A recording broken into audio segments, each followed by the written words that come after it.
받으시는 참된 예배자라는 제목으로 하나님의 말씀을 나누도록 하겠습니다. 요새 며칠 몇몇 지인들로부터 들은 핫한 아이템이 하나 있습니다. 방금도 가까이에 계신 어떤 지인들과 얘기를 하는 가운데 이야기가 나왔는데요. 호환 레고라는 겁니다. 아이들이 좋아하는 장난감이죠. 그 유사품을 잘 만드는 그 나라에서 만든 건데 진짜 그 레고와 구별하기가 어렵고 좋아서 하나 구입을 했는데 너무 좋아서 저에게 또 주변에 있는 사람들에게 자랑을 하면서 자녀에게 이런 걸 한번 선물해 주면 어떻겠냐 이런 이야기를 했습니다. 그래서 굉장히 귀가 쏠깃하더라고요. 그게 정품 시가로 한 100여만 원 하는 건데 한 7만 원 정도면 산다고 하니까 그게 내구성은 어떨지 몰라도 대충 만들어 놓으면 진짜 구별하기가 어렵다고 합니다. 대박 뉴스이긴 하죠. 세상에 이와 같이 짝퉁, 유사품이 많은 세상에 저희들이 살아가고 있습니다. 왠가는 사람들은 그 진짜와 가짜를 구별하기 어렵기 때문에 기왕이면 가격 대비 싸고 좋은 것, 쉬운 선택을 하게 되는 거죠. 그런데 여러분, 우리가 예배를 드리는 사람으로서 예배자도 진짜가 있고 가짜가 있다라는 것을 우리가 하나님의 말씀을 보면서 알 수가 있습니다. 그리고 그 판정은 사람이 하는 것이 아니라 하나님이 하는 것을 우리가 또 알 수가 있습니다. 요새처럼 예배자라고 자처하는 사람들이 다니기에 교인이라고 예배자라고 자칭하는 것이 참 부끄럽고 좀 쑥스러운 때가 더 있었을까라는 생각이 들 만큼 참 어려운 시기를 지나가고 있습니다. 오늘의 이 말씀을 통해서 진짜 가짜가 횡행하는 시대, 다 예배를 드리고 성도라고 자처하는 이 세대에 과연 나는 진짜 하나님이 받으실 만한 예배자이고 사람들이 보았을 때도 덕이 되고 본이 되는 그런 예배자로 서 있는지를 확인하고 새롭게 세워지는 그런 예배자가 되기를 주님의 이름으로 축복합니다. 자, 오늘 본문 말씀을 보게 되면 일단 4장 말씀이 어떤 말씀이냐를 살펴볼 필요가 있습니다.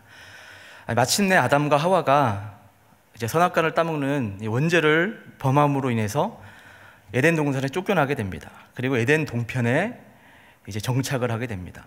창세기 4장은 이 아담과 하와가 에덴 동산에 쫓겨난 이후에 어떻게 살았더라라는 것을 언급하는 데는 관심이 없고 바로 이제 가인과 아벨, 이 자녀가 출생하는 이 이야기로 시작하는 것을 볼 수가 있습니다.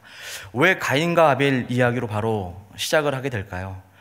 그것은 아담과 하와가 원죄를 지은 그 원죄가 자식들에게 그대로 전가되었음을 보여주는 중요한 의미가 그 가운데 담겨져 있습니다.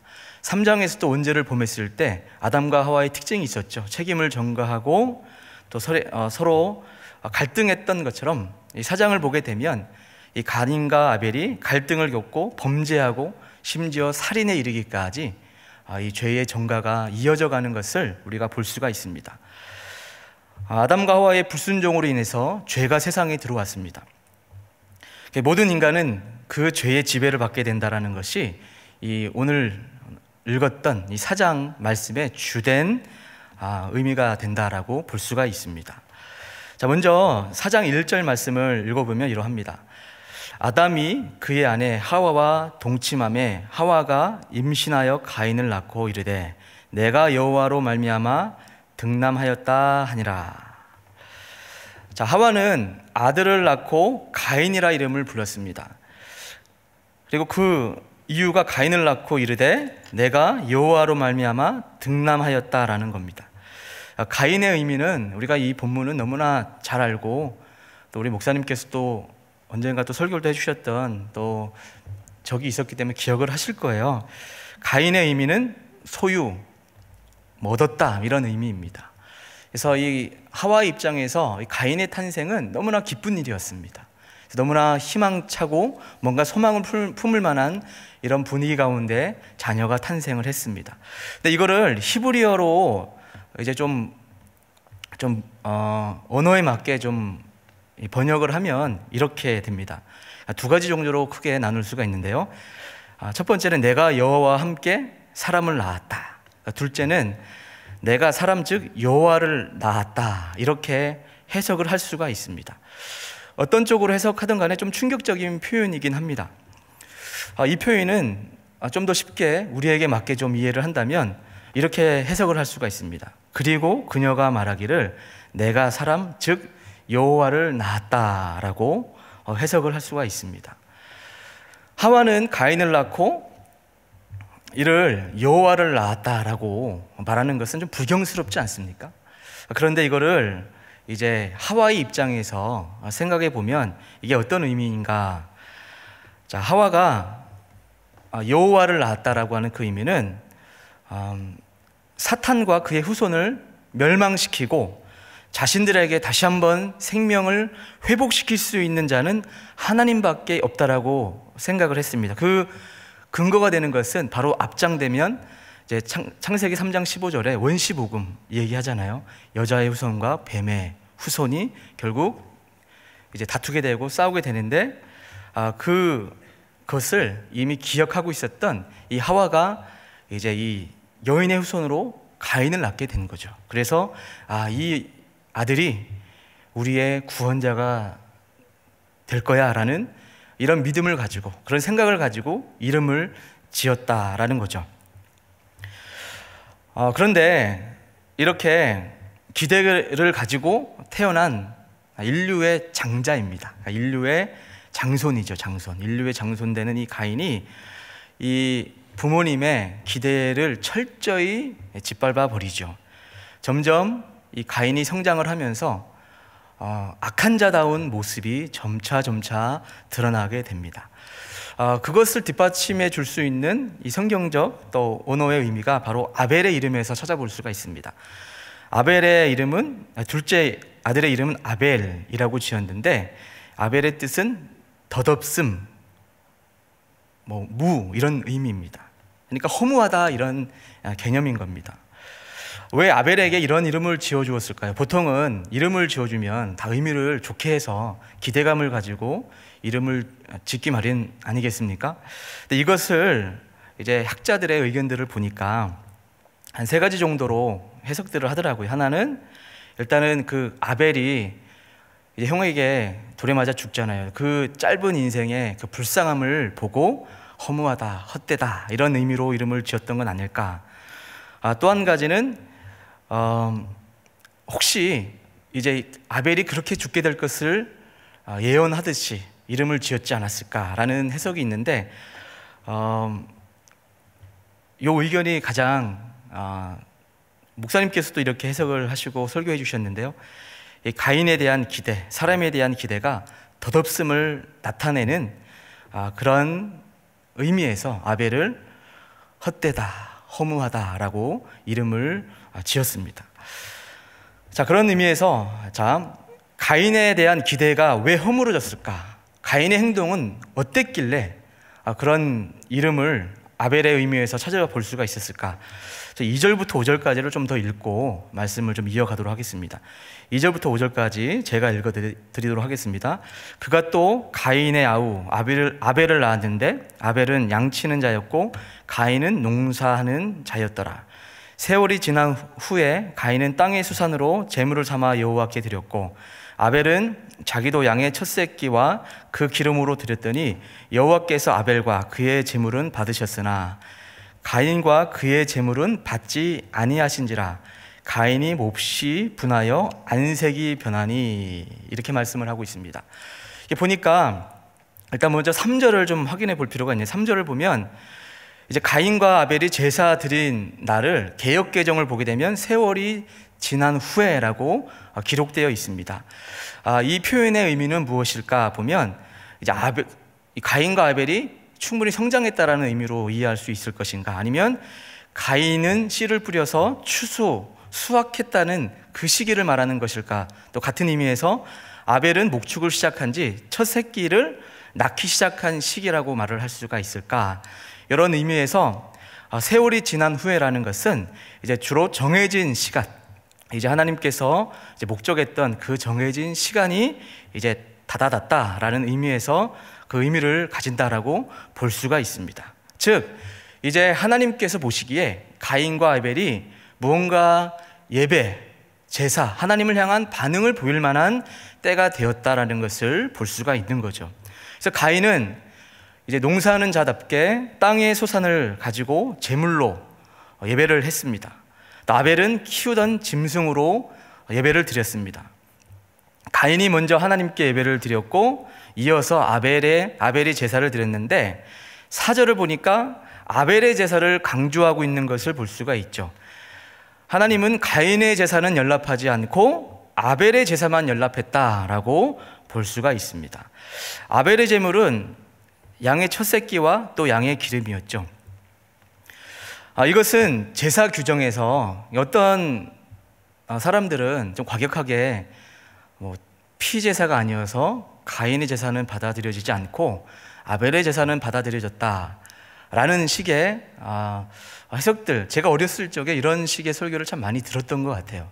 근데 이제 저도 이제 공부를 하고 또 여러 책들을 좀 들춰보니까 그게 좀 너무 잘못된 해석이었다라는 것을 알게 됩니다. 곡식으로 드리는 제물도 또 동물로 드리는 제물도 출애굽기와 레위기를 보게 되면 소제나 또 번제나 여러 가지 모습으로 예물을 드릴 수 있는 예물이 됩니다. 그래서 예물 자체, 그러니까 곡식이나 동물 자체가 중요했던 것이 아니라 이 말씀을 보게 되면 이 가인과 가인의 제사는 받지 아니하고 아벨과 아벨의 제물은 받으셨다라고 하는 그 말씀에서 분명히 먼저 예물 전에 제사를 드리는 그 예물 전에 그 사람 자체를 평가하고 계시는 하나님의 그 중요한 포인트가 나오고 있는 것을 우리는 꼭 놓치지 말고 들어가야 됩니다. 하나님이 아벨과 그의 제물을 받았다라고 말할 때 그것은 분명히 제물보다 아벨의 그 삶을 보고 그 모습을 보고 아벨의 제물을 받을 만한 이유가 있었다라고 볼 수가 있는 것이죠. 즉 삶 자체가 하나님 보시기에 선했다라고 볼 수가 있습니다. 그것을 히브리서 11장 4절 말씀을 보게 되면 하나님이 이렇게 말씀을 하고 있는데 같이 한 목소리로 합독하도록 하겠습니다. 시작. 믿음으로 아벨은 가인보다 더 나은 제사를 하나님께 드림으로 의로운 자라 하시는 증거를 얻었으니 하나님이 그 예물에 대하여 증언하심이라. 그가 죽었으나 그 믿음으로써 지금도 말하느니라. 아멘. 아벨은 믿음으로 더 나은 제사를 드렸다라고 말씀을 하고 있습니다. 자, 여기서 일단은 하나 짚고 넘어갔으면 하는 포인트가 하나 나옵니다.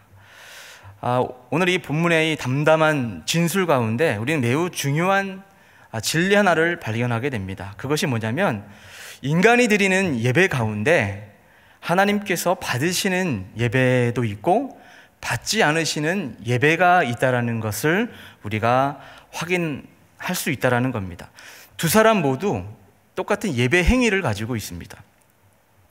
둘 사이에 제물이 약간 차이는 있지만 제물도 드렸고 또 하나님께서는 그렇게 예배를 드린 자의 예배 가운데 아벨의 예배만 받으셨다라는 것을 볼 수가 있습니다.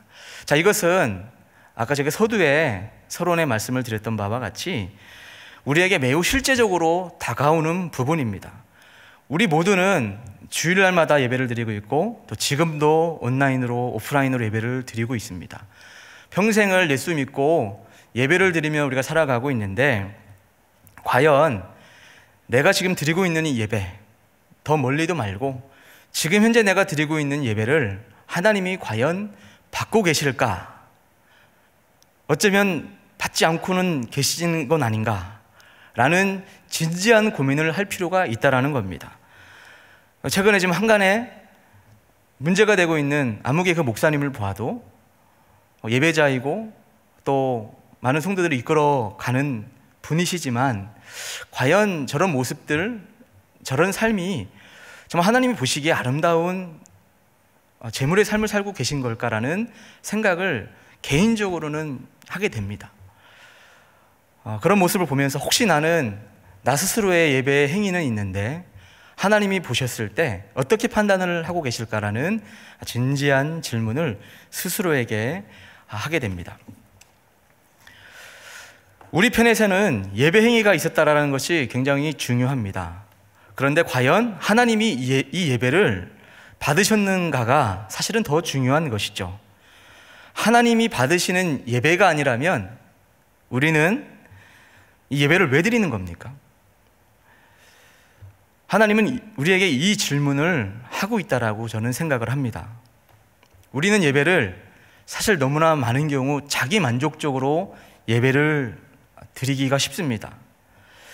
자기 만족적으로 예배를 드린다. 어떤 의미가 있을까요? 바로 예배에 청중으로 드리는 이런 개념으로 우리가 볼 수 있을 겁니다. 말씀을 듣고 또 은혜를 받고 또 찬양을 또 듣는 겁니다. 내가 고백하는 것이 아니라 또 그런 은혜를 받았다고 우리가 고백을 하는 거죠. 저도 찬양을 좋아하는 사람이고 또 예배도 인도하는 사람이다 보니까 이렇게 마음이 없이 예배에 노래를 부를 때도 있더라고요. 그러면서 어쩌다 보면 시간이 지나서 예배가 끝날 때도 있는 것을 보면서 스스로 많이 회개하게 되고 반성을 할 때가 있습니다. 여러분, 청중은 우리가 아닙니다. 성가대가 어떻게 찬양을 하고 찬양팀이 어떻게 찬양을 하고 어떤 목사님이 어떻게 설교를 했을 때 저 팀은, 저 사람은, 저 목사님은 왜 저렇게 설교를 하시지? 왜 저렇게 인도하시지? 라는 것을 평가는 이 사람이 하는 것이 아니라 하나님이 하시는 부분이라는 것을 우리는 꼭 기억을 해야 됩니다.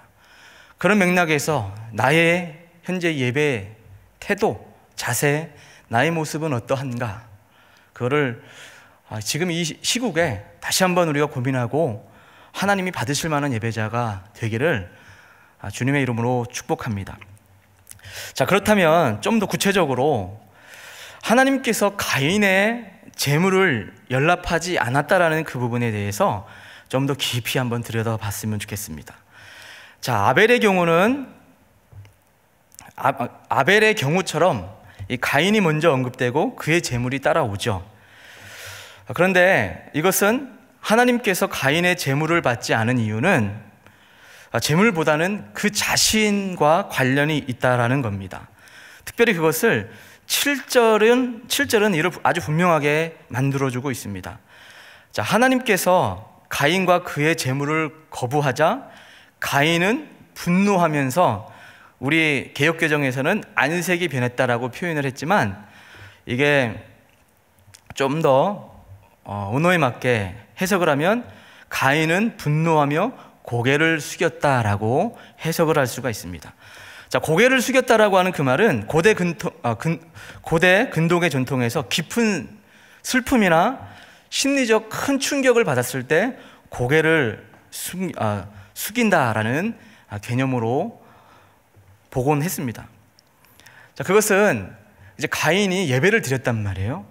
가인과 아벨이 같이 예배를 드렸는데 아벨의 예배는 하나님이 받으시는데 자신의 예배를 받지 않는 모습을 보며 깊은 충격을 받고 더 나아가서 분노가 마음 가운데 찾아오게 된 거죠. 그러면서 어디선가 모를 자신 안에 악한 마음이 생겨서 이 아벨을 해치려는 불행한 계획으로까지 이어지는 것을 볼 수가 있습니다. 다시 한번 6절 7절을 읽어드리면 이렇습니다. 여호와께서 가인에게 이르시되 내가 분하여 함은 어찌 됨이며 안색이 변함은 어찌 됨이냐. 내가 선을 행하면 어찌 낯을 들지 못하겠느냐. 여기서 낯을 들지 못하겠느냐, 얼굴을 들지 못하겠느냐 이 뜻이죠. 선을 행하지 아니하면 죄가 문에 엎드려져 있느니라.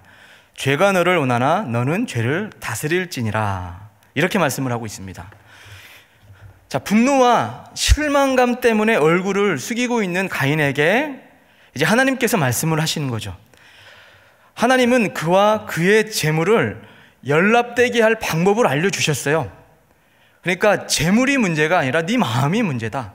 네가 여지껏 살아왔던 네 삶이 문제였다라고 말씀을 하고 넌 죄인답게 죄를 지며 살고 있었다라는 것을 말씀을 하고 있죠.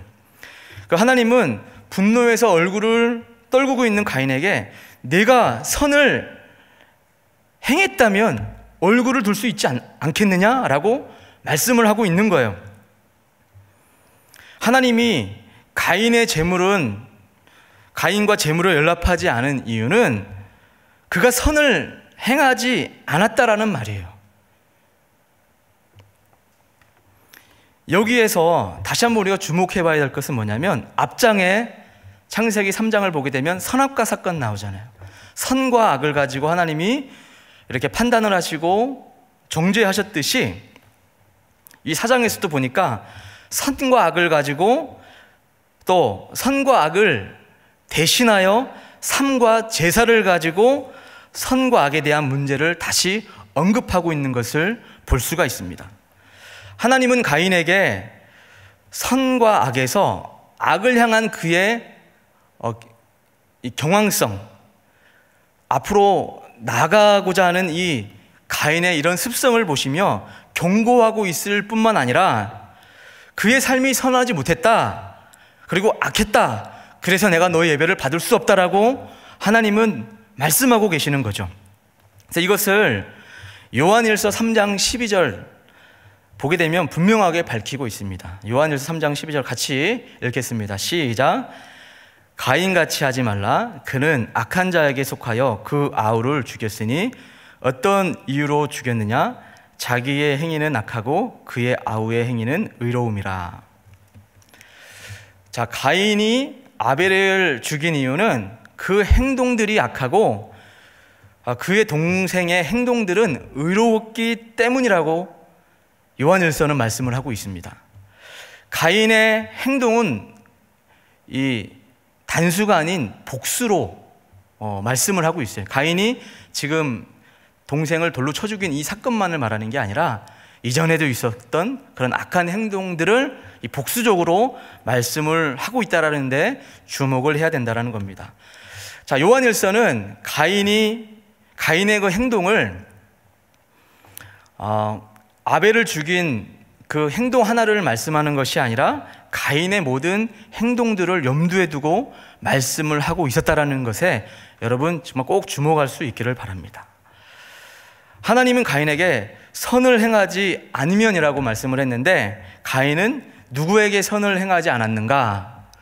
추측이 되죠. 먼저는 부모인 아담과 하와에게 분명히 선을 행하기는커녕 어쩜 이런 인간이 태어났나, 내 뱃속에 나온 놈이 이놈 맞나 싶은 생각이 이 가인의 삶을 보면서 아담과 하와는 느꼈던 것으로 보여집니다. 그러니까 아벨을 지을 때 허무하다, 더덥다라는 이름을 지었겠죠.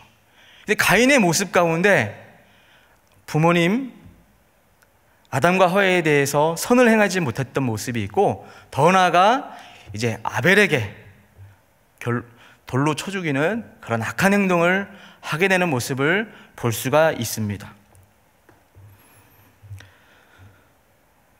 죄가 가인을 삼키기 위해서 지속적으로 또 반복적으로 노리고 있었음을 이 본문 말씀에서 우리에게 말씀을 하고 있습니다. 하지만 하나님은 가인에게 이렇게 말씀을 하는 거예요. 네가 그 죄를 다스려야 된다라고 말씀합니다. 이 죄의 욕망이 이제 문 앞에서 너를 삼키려고 움키르고 있는데 네가 그 죄를 경계하고 죄를 다스리지 못하면 죄가 너를 가두게 될 것이야 라고 말씀을 하게 됩니다. 이렇게 경고를 받았으면, 하나님의 음성을 들었으면 회개하고 내가 무엇이 잘못되었습니까? 라고 하나님께 묻고 변화가 되어져야 될 이 가인일 텐데, 가인은 어떻게 나아갑니까? 거기에 대해서 내가 아벨을 지키는 자입니까? 라고 이야기를 하듯이 얘기하고 도리어 이 아벨을 쳐 죽일 계획을 갖고 들로 유인하여 아벨을 쳐 죽이게 되었다라고 성경은 우리에게 말씀을 하고 있습니다. 아담과는 달리 아담은 사실 경고를 받았거든요. 선악과 따먹으면 안 돼. 따먹으면 너 정령 죽어 라는 경고를 받았다면 이 가인은 이 아벨을 들판에 불러들여서 죽이게 됩니다. 그리고 그 가인과 또 이 아담의 차이는 경고를 받았는가 안 받았는가의 차이인데, 비슷한 경고를 받긴 받았지만 가인은 좀 더 악한 모습으로, 좀 더 잔인한 모습으로 나아가는 가인의 모습을 볼 수가 있습니다. 사랑하는 성도 여러분, 왜 가인이 악한 살인자가 되었을까요? 그것은 가인이 살인을 저지르고 악한 일을 했기 때문에 악한 자로 평가되는 것이 아니라, 가인 자체가 이 성경 전체에서 주는 의미 자체가 악한 자에게 속해서 악한 자의 이미지를 보여주고 있다는 거죠. 살인해서 죄인 악한 자가 된 것이 아니라 악에 속했기 때문에 악한 행동을 하는 이내 가인의 모습을 우리에게 보여주고 있다는 겁니다. 사실은 이 부분에서 우리는 떳떳할 수가 없습니다. 여러분의 삶을 한번 가만히 돌아볼 수 있기를 바랍니다. 우리도 한때 다 가인에 속했던 자와 같았어요. 이것을 에베소서 2장 우리 잘 아는 1절부터 10절까지 말씀을 보게 되면 하나님께서 우리 인간의 모습을 잘 말씀을 하고 있습니다. 우리 같이 2장 1절부터 10절까지 좀 길지만 같이 한 절씩 교독하도록 하겠습니다. 그는 허물과 죄로 죽었던 너희를 살리셨도다. 그때 너희는 그 가운데 행하여 이 세상 풍조를 따르고 공중의 권세 잡은 자를 따랐으니 곧 지금 불순종의 아들들 가운데 역사하는 영이라. 전에는 우리도 다 그 가운데서 우리 육체의 욕심을 따라 지내며 육체와 마음에 원하는 것을 하여 다른 이들과 같이 본질상 진노의 자녀이었더니 긍휼이 풍성하신 하나님이 우리를 사랑하시 그 큰 사랑을 인하여 허물로 죽은 우리를 그리스도와 함께 살리셨고 너희는 은혜로 구원을 받은 것이라. 또 함께 일으키사 그리스도 예수 안에서 함께 하늘에 앉히시니 이는 그리스도 예수 안에서 우리에게 자비하심으로써 그 은혜의 지극히 풍성함을 오는 여러 세대에 나타내려 하심이라. 너희는 그 은혜에 의하여 믿음으로 말미암아 구원을 받았으니 이것은 너희에게서 난 것이 아니요 하나님의 선물이라. 행위에서 난 것이 아니니 이는 누구든지 자랑하지 못하게 함이라. 우리는 그가 만드신 바라 그리스도 예수 안에서 선한 일을 위하여 지으심을 받은 자니 이 일은 하나님이 전에 예비하사 우리로 그 가운데서 행하게 하려 하심이라. 아멘. 자, 이 말씀을 보게 되면 우리 또한 본질상 진노의 자녀와 같이 악한 일을 행하고 죄악 가운데 거했던 존재였다고 우리에게 말씀을 하고 있습니다. 이 모습이 바로 가인의 상태였다라는 거죠. 가인은 바로 본질상 진노의 자녀의 모습을 가지고 살아왔던 사람이 가인이었어요. 근데 여러분, 이 가인을 우리 인간적 입장에서 한번 생각해 보면 충분히 이런 생각을 할 수 있었을 거라 생각을 합니다. 어떤 거냐면, 자, 가인 입장에서 에덴 동산에서는 이 가인이 태어나지 않았죠. 그가 태어났을 때는 이미 부모님의 치명적 불순종으로 인해서 신라곤한 상태였습니다.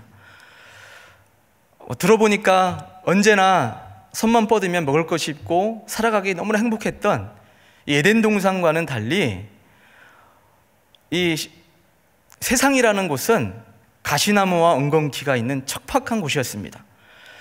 그는 부모의 가르침을 쫓아 분명히 하루도 빠짐없이 열심히 일을 하고 척박한 세상과 싸워서 땀을 흘리고 농사를 지었을 겁니다. 그래서 어느 정도 시간이 지나서 곡식이 거두어져서 하나님께 배운 대로 예배를 한 거죠. 제사를 드린 거예요. 이쯤 되면 사실 우리 많은 성도들, 이 시대에 살아가는 사람들이 이런 감정을 가질 수가 있어요. 하나님, 어렵고 힘든 상황 가운데 그래도 제가 다른 사람들은 제대로 안 믿을 때 제가 잘 믿었잖아요. 다른 사람들은 똑바로 안 할 때 제가 똑바로 했잖아요. 제가 그래도 열심히 살았잖아요. 라는 식의 나의 삶의 의의를 가지고 나의 삶의 방법을 가지고 하나님께 나오는 이 모습이 바로 가인의 모습일 수 있었다라는 거죠. 자, 이쯤 되면 가인이 어쩜 이런 것을 기대했을지 모릅니다. 하나님, 어쨌든 간에 이렇게 내가 예배를 드리는데 어렵게 농사해서 이렇게 곡물을 만들어낸 것이 쉬운 일이 아니었습니다. 이렇게 드렸으면 좀 노고를 취하해 주시고 고맙다, 잘했다라고 칭찬을 해주시지는 못할 망정 받지 아니하고 하는 이 모습이 웬 말씀이십니까? 라는 반응을 믿음이 부족하니까, 악하니까, 타락했으니까 충분히 가질 수 있는 입장이었다고 인간적으로 우리가 한번 양보해 줄 수 있습니다. 그러나 하나님 입장에서 봤을 때, 또 사람의 입장에서 냉정하게 상황을 보면 가인 또한 하나님이 예배를 받지 않았다면 자신을 돌아보았어야 했습니다. 그리고 가인의 입장에서 보았을 때 어쨌든 농사를 그만큼 하게 하셔서 마치 이른 비와 늦은 비를 주셔서 또 힘도 주시고 지혜도 주시고 건강도 주셔서 이만큼 농사해서 이만큼 먹게 하셨으면 하나님 감사합니다. 그래도 하나님이 도와주지 아니하셨으면 제가 어떻게 여기까지 살 수가 있었겠습니까? 모든 것이 하나님의 은혜였습니다라고 고백했다면 어땠을까요? 그런데 그런 마음이 가인에게는 없었다라는 거죠. 가인에게는 어떤 것으로 우리가 이해할 수 있냐면 자기 방법, 자기 의로 하나님께 나아오려 했다라는 겁니다. 말하자면 자기 열심으로 하나님을 이해하고 하나님을 나의 바라는 그 목적을 이루려 하는 수단으로 생각을 했다라는 겁니다. 사랑하는 성도 여러분, 자기의는 사실 영적인 측면에서 굉장히 심각한 것입니다. 이거는 이 목사인 저에게도, 저도 점점 더 성장해 가고 있고 더 배워가고 있는 이 상황에서도 이 자기의가 참 문제인 것 같습니다. 사역을 하다 보니까 대부분 부족하고 한계를 경험하지만 제대로 알지 못하고 만삭되지 못한 모습처럼 지난 과거를 생각할 때 조금 사역이 잘 되고 조금 뭔가 사역의 움직임이 있으면 내가 좀 그래도 좀 하는가 보다. 그런 하나님의 은혜를 마치 자기의 의와 자기의 열심과 자기의 능력으로 착각할 때가 참 많더라고요. 그걸 가지고 다른 사람을 판단하고 나는 이 정도 한다라는 은근히 나 스스로의 교만함을 드러냈던 모습들이 돌아보면 참 많이 있었음을 깨닫게 됩니다. 목사인 저도 하물며 그럴진데 하나님을 제대로 더 많이 알지 못하고 아는데 열심을 내지 못한다면 그런 나도 모를 유혹에 빠져서 자기의에 빠져 있을 가능성은 훨씬 더 많지 않을까라는 생각을 해보게 됩니다. 사랑하는 성도 여러분, 가인의 측면에서도 그렇고 오늘 살아가는 우리 사람의 측면에서도 그렇고 우리가 한 걸음 한 걸음 살아내는 그 모든 것들은 사실은 다 내가 한 거예요. 가인이 했던 거예요. 그러나 이 모든 것이 되어짐은 하나님의 은혜가 없이는 결코 아무것도 될 수가 없었다는 것을 우리가 꼭 기억을 해야 됩니다. 모든 것이 자기가 한 노력의 결과인 것은 맞지만 하나님이 은혜 주시고 힘 주시고 지혜 주시지 않았다면 결코 한 걸음도 한 움큼도 잡을 수 없었던 것이 우리였다라는 것을 꼭 인식할 수 있기를 주님의 이름으로 축복합니다. 이렇게 하나님의 은혜에 감사하는 마음으로 예배를 드려야 되는데 아무런 자격도 없는 자신을 받아주시고 돌보아 주신 하나님 앞에 예배를 가인이 드렸다면 하나님이 얼마나 기쁘게 그 예배를 받으셨을까요? 그래서 가인과 가인의 제사는 받지 아니했다라고 말씀을 하고 있는 겁니다. 사랑하는 성도 여러분, 우리가 예배를 드리면서 예배 행위를 하면서 바른 인식으로 하나님께 예배하지 못하면 사탄의 속임수로 인하여 더 잘못된 방향으로 나갈 수 있다는 것을 우리 하나님이 우리에게 경고해 주고 있습니다. 예배의 실패에서, 바른 예배의 실패에서 살인으로 이어졌다고 하는 인류의 최초의 살인이 존속 살인이었다는 것을 볼 때 굉장히 큰 의미가 있다고 저는 생각을 합니다. 하나님이 받으시는 참된 예배자가 되지 못할 때는 참담한 살인자가 될 수 있다는 것을 우리는 꼭 기억을 해야 됩니다. 저는 이 시대에 많은 성도, 예배자라고 일컫는 사람들이 예배에서, 특별히 참된 예배에서 실패하고 있기 때문에 지금 현재의 한국교회든 전 세계 교회에 그 문제가 발생을 하고 있는 것은 아닌가 생각을 합니다. 그것은 여러분만의 말씀이 아니라 저 개인적인 이야기이기도 합니다. 내가 하나님으로 말미암은 뜨거운 가슴, 하나님이 나를 만져주시고 임재해 주시고 성령의 감화 감동 뚫고 찾아와 주셔서 회개의 마음으로 부어주시는데 반응하지 못하고 있는 완악한 나의 마음이 있기 때문에 여전히 변화되지 않고 형식에 매몰되어 있는 예배자, 이것이 나의 문제이고 우리 성도들의 문제이기 때문에 지금 한국교회에, 전세계 교회에 문제가 되고 있는 건 아닌가라는 생각을 하게 됩니다. 사랑하는 성도 여러분, 우리는 이 가인의 실패를 넘어서 하나님이 받으시는 참된 예배자가 되어야 됩니다. 그럼 어떻게 하면 참된 예배자가 될 수 있겠습니까? 그것은 우리가 잘 아는 말씀일 겁니다.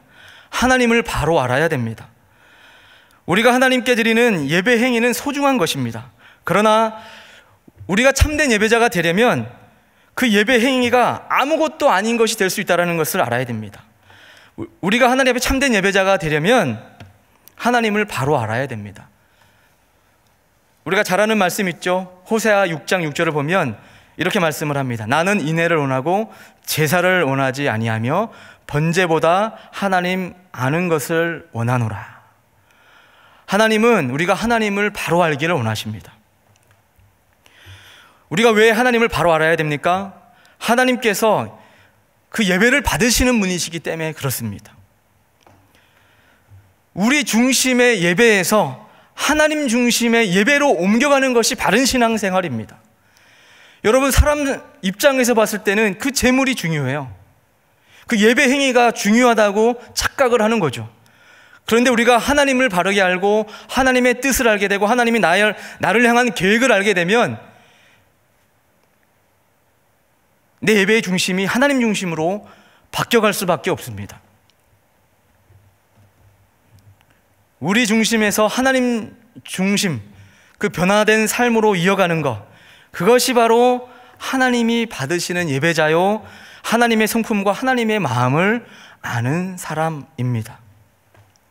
그런 의미에서 지금 우리가 드리고 있는 이 예배는, 또 일상의 삶의 예배는 하나님과 인간 사이의 만남입니다. 열심과 정성만 있다고 잘 드려지는 게 아닙니다. 물론 하나님을 바르게 알고 하나님을 사랑하는 사람은 전 자동적으로 열정적으로 예배한다고 저는 생각해요. 열심으로 예배 행위를 한다고 생각을 합니다. 그러나 방향이 틀렸을 때, 본질을 인식하지 못한 채의 그 모든 열심은 종교적 행위에 불과하다라는 겁니다. 이제 말씀을 정리하도록 하겠습니다. 우리에게 가장 중요한 것은 하나님을 바로 아는 것입니다.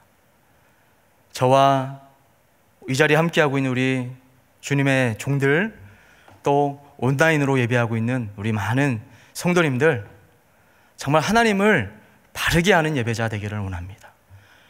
우리가 예배를 한다고 앉아서 또 삶으로 예배를 드릴 때 한다고 했지만 하나님이 거절하시면, 받지 않으신다면 우리는 무엇을 하고 있는 것입니까?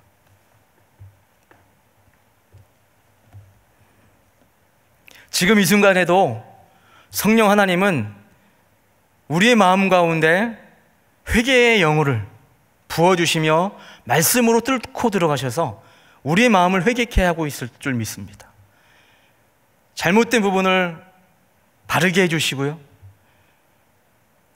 잘못된 인식을 가졌던 것을 환골탈태하게 하셔서 다시 한번 바른 궤도로 갈 수 있도록 성령이 지금 일깨워 주고 있을 거라 저는 믿습니다. 그 음성을 듣고 그 주님의 뜻에 순종한다면 저는 분명 우리의 예배는 아벨에 드린 예배처럼 하나님이 기뻐 받으시는 예배가 된다 믿습니다. 히브리서 11장 4절을 보게 되면 가인과 아벨의 예배를 이렇게 평가하고 있습니다. 11장 4절 보면 믿음으로 아벨은 가인보다 더 나은 제사를 하나님께 드림으로 의로운 자라 하시는 증거를 얻었으니, 믿음으로 아벨은 가인보다 더 나은 제사를 드렸습니다. 구약의 인물이지만 아벨은 지금 제가 말씀드렸던 이 영적인 사실, 내 의로 예배하는 것이 아니라 하나님 앞에 감사함으로 또 믿음의 반응으로 참된 예배를 아벨은 드릴 줄 알았다라는 겁니다. 그렇게 예배를 드렸더니 하나님께서 아벨의 예배를 받으셨습니다. 신약 시대를 살아가고 있는 우리 입장에서 보게 되면 예수 그리스도, 예배의 통로가 되시는, 또 예배의 주체가 되시고 하나님께 나아갈 수 있는 유일한 길이 되시는 예수 그리스도의 십자가의 피는 절대적으로 우리에게 필요한 힘이 됩니다. 예수 그리스도께서는 우리의 죄를 담당하시고 또 우리가 예수 그리스도 십자가의 보혈을 의지하여 주님 앞에 나아갈 때 우리는 담대하게 하나님 앞에 나아갈 수가 있습니다. 이 사실을 알고 이렇게 예배하는 이 모습을 주님은 참된 믿음이다라고 말씀을 합니다. 참된 믿음, 주님이 받으시는 믿음이라는 것입니다. 오늘 우리에게 있어서 자신의 헌신과 재물은 다 하나님의 은혜에 대한 감사의 표시입니다. 하나님께 가장 소중한 것을 드리면서도 하나님, 이 모든 것은 하나님의 은혜일 뿐입니다 라고 고백하는 사람, 그런 예배자, 하나님께서 기뻐하시는 예배자고 하나님이 받으시는 예배자고, 더 나아가 삶에 선한 성령의 열매가 가득 자라는 그런 성도가 될 수 있음을 믿습니다. 그렇게 믿음으로 승리하는 하나님의 성도가 될 수 있기를 주님의 이름으로 축복합니다. 우리 다 같이 일어나셔서 우리 찬송가 93장 우리 찬송 드리시고 우리 같이 기도하도록 하겠습니다. 예수만이 우리의 힘이심을 우리가 인정하며 다시 한번 주님, 나의 인생에 힘이 되어 주시옵소서라고 고백하기 원합니다.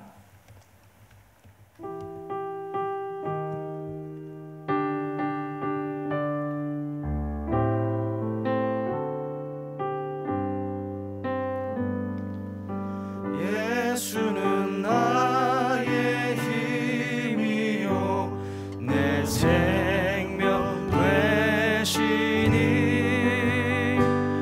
구주 예수 떠나 살면 죄 중에 빠지리, 눈물이 앞을 가리고 마음에 근심 쌓일 때 위로하고 힘주시리 주 예수. 예수는 나의 힘이요, 예수는 나의 힘이요 내 친구 되시니, 그 은혜를 간구하면 풍성히 받으리, 햇빛과 비를 주시니 주수 알고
우리 시간 같이 한번 기도하기 원합니다.